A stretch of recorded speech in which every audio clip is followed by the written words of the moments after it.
Now let's study the next topic, that is sexual reproduction.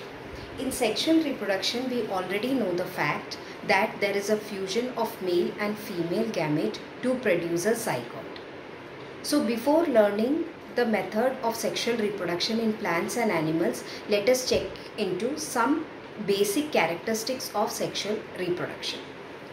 In sexual reproduction, the sex organs or the gonads are involved.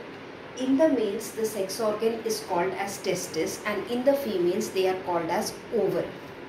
The sex cells or the gametes that are being produced by testis is sperm and ovary and egg from ovary. So these are the sperm and the egg can be called as the gametes. They can be also called as the sex cells. Now sperm and egg. One characteristic of sperm and egg is that it is having 23 chromosomes in it.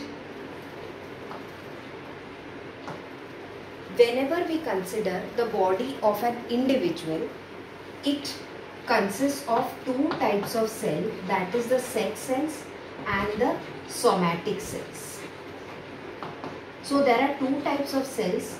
Somatic cells are the normal cells, whatever we have in our body except what is present inside the testis and the ovary. Wherever you find any cell in your body, that is your somatic cell.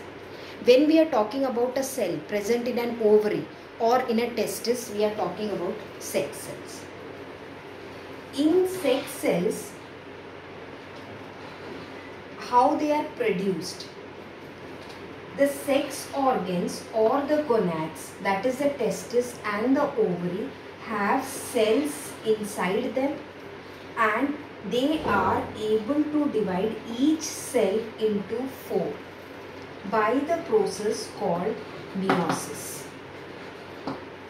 When the cell inside the sex organs divide into 4 by the process of meiosis, they are able to produce each cell having 23 chromosomes inside it. So what is the matter? Why I am explaining this? Let's come to the somatic cell. Somatic cells are having 23 pairs of chromosomes in it. That is the difference. Okay, here the cell division is different.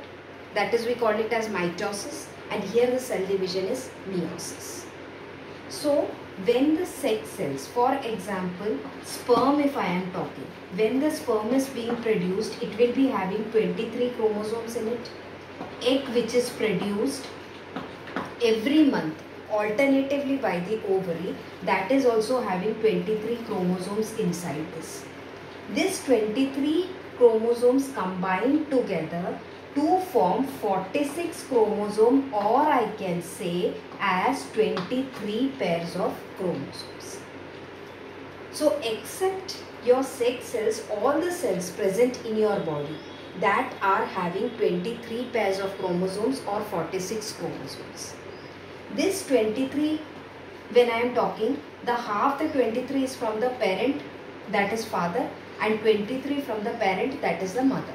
So the child will be having 23 chromosomes from father and 23 chromosomes from the mother.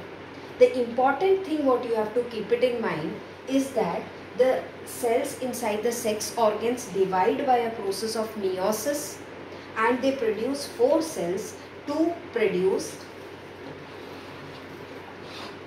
haploid number of chromosomes. Haploid number of chromosomes. The condition in which the chromosome is 23 chromosomes, it is called as haploid. Condition when it is 23 pairs, we call it as diploid. So what conclusion we can draw from this? That is, the sex cells are haploid, somatic cells are diploid. Diploid कब होगा? जब मेरे पास 23 pairs of chromosome होंगे. 23 pair मतलब 23 father से, 23 mother से. 23 ही chromosomes है, मतलब that is a haploid condition. That is, only half is there. Half is still to be, it's still remaining so that the cell can get completed. So we will look into the details of this portion in the next video.